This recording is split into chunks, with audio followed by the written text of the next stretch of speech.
Have you ever experienced something so strange, so inexplicable, that it made you question the very fabric of reality?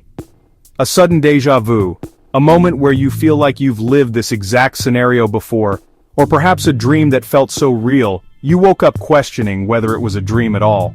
These experiences can be unsettling, making us ponder the nature of our existence. Imagine waking up in a park, the sun filtering through the leaves, and for a split second, you can't tell if you're still dreaming, or lying on the grass, eyes closed and feeling like you're floating between two worlds. These moments blur the lines between reality and illusion. Then there are the technological glitches. Your smartphone suddenly starts acting up, displaying random images or texts. Streetlights flicker without any apparent reason. These anomalies make us wonder if there's something more at play, something beyond our understanding. As you stand at the edge of a cliff, watching the sunset, or gaze at the horizon from a high vantage point, you might find yourself lost in thought. What if our reality isn't what it seems? What if everything we know is just a facade? The idea that we might be living in a simulation isn't just a wild theory from science fiction. It's a concept that has been seriously considered by philosophers, scientists, and thinkers. The urban landscape around us, with its digital overlays and interconnected systems, sometimes feels like a complex programmed environment. This isn't just the plot of a science fiction movie, it's a serious philosophical question explored by contemporary thinkers like me. As I sit on a park bench reading or jotting down thoughts in a journal, I often ponder the nature of our existence and the possibility that we are part of a grand simulation. In 2003, I published a paper titled "Are You Living in a Computer Simulation?" which introduced the simulation argument. This paper sparked widespread interest and debate, challenging people to reconsider their understanding of reality. The simulation argument proposes that it's highly probable that we are living in a sophisticated computer simulation created by a more advanced civilization. Imagine a futuristic cityscape where people interact with holographic displays, seamlessly blending the digital and physical worlds. This could be a glimpse into the kind of advanced technology that might be behind our simulated reality. The simulation argument doesn't offer definitive proof, but it lays out a compelling case that's hard to dismiss. Picture a group of people having a serious discussion in a park, or someone walking through nature, lost in deep thought. These conversations and reflections are part of the broader quest to understand our place in the universe. The argument hinges on three possibilities, at least one of which must be true. Imagine standing at a crossroads in a forest, with three different paths diverging before you. Each path represents a different possibility, and the choice you make could lead to profound implications for our understanding of reality. Let's delve into these propositions and explore the potential implications for humanity. As we navigate through this journey, like someone exploring a futuristic outdoor environment or consulting a digital map, we seek to uncover the truth about our existence and the nature of the world we live in. Before we examine the three propositions, let's clarify what we mean by a simulation. A simulation in this context refers to a highly sophisticated and immersive virtual environment created by an advanced civilization. This isn't just a simple video game or a basic virtual reality experience. Instead, it's a complex and detailed universe complete with its own laws of physics, ecosystems, and intelligent beings who are unaware that their world is not the base reality. Imagine a civilization far more advanced than ours, capable of creating incredibly realistic computer simulations. These simulations would be indistinguishable from reality to the beings living within them. The level of detail and the sophistication of the technology would be so advanced that the simulated beings would have no reason to suspect that their world is anything but real. These simulations wouldn't be simple games. They would be complex universes inhabited by simulated beings with artificial intelligence so advanced that they believe their world is real. These beings would have their own thoughts, emotions, and experiences, all of which would be meticulously programmed to mimic the intricacies of real life. They would go about their daily lives, forming relationships, pursuing goals, and experiencing the full range of human emotions, all while being completely unaware of their true nature. Now consider the vastness of the universe and the potential for life to evolve on other planets.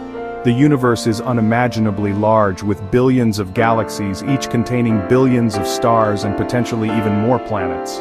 Given the sheer number of opportunities for life to arise, it's not unreasonable to think that at least one civilization has reached a level of technological sophistication far beyond our own. it's conceivable that at least one civilization has reached this level of technological sophistication. Such a civilization would have the capability to create simulations that are indistinguishable from reality. They might do this for a variety of reasons, such as scientific research, entertainment, or even as a way to preserve their history and culture. If so, they could create countless simulations, each a unique experiment in cosmic history or a playground for their advanced minds. These simulations could vary in complexity and purpose, ranging from simple recreations of their own past to entirely new and imaginative worlds. The possibilities are virtually limitless, and each simulation would be a self-contained universe with its own set of rules and inhabitants. This leads us to the crux of the simulation argument.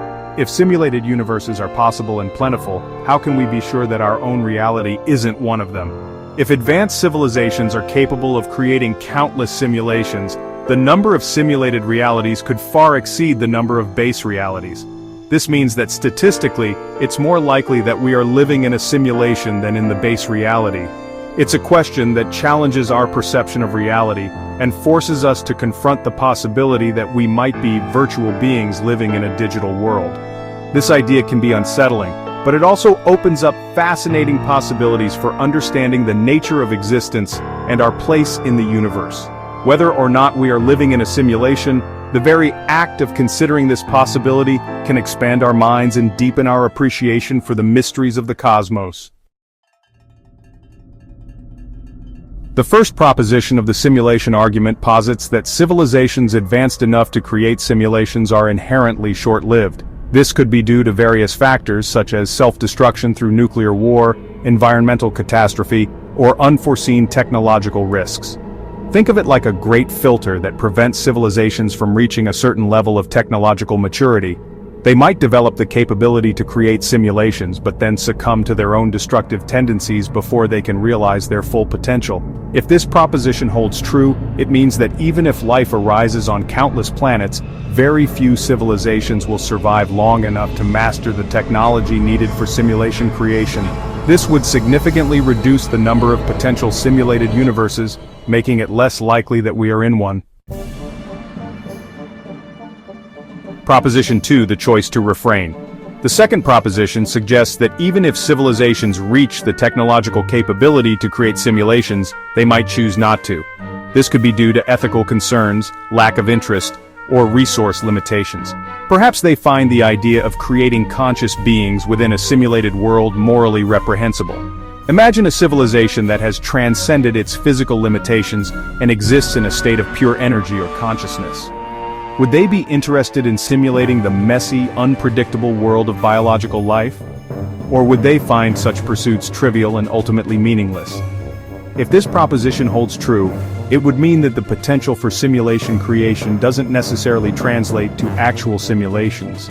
Advanced civilizations might have different priorities or find other avenues for their intellectual and technological pursuits. Proposition 3, a universe of simulations. The third proposition is perhaps the most mind-boggling. If civilizations can and choose to create simulations, then simulated universes would vastly outnumber real ones. Imagine a world where technology has advanced to such an extent that creating a simulated reality is not just possible, but commonplace. These simulations could be so detailed and intricate that the inhabitants within them would have no idea they are part of a virtual construct. Think of it like this. A single civilization could create millions, even billions of simulations, each with its own unique parameters and inhabitants. Each simulation could be a universe in itself, with its own set of physical laws, histories, and cultures. The sheer number of these simulated universes would dwarf the number of real physical universes. If this is the case, then the probability of us being in the original real universe becomes infinitesimally small. We could be one of countless simulated realities, each designed for a specific purpose or simply as an experiment. The odds are overwhelmingly in favor of us being part of a simulation rather than the original, base reality. We would be like a single grain of sand on a beach of simulated worlds, each as vast and complex as our own. Just as a grain of sand is indistinguishable from the millions of others around it, our universe could be just one of many, each with its own unique characteristics and inhabitants. This proposition doesn't definitively prove that we are in a simulation, but it makes it statistically improbable that we are not. The idea forces us to reconsider our understanding of reality and our place within it. If we are indeed in a simulation, it raises profound questions about the nature of existence and the purpose behind our simulated lives. It's a sobering thought that challenges our perception of reality and forces us to confront the possibility that our existence might be a product of advanced technology rather than a cosmic accident. This notion doesn't just challenge our scientific understanding but also our philosophical and existential beliefs.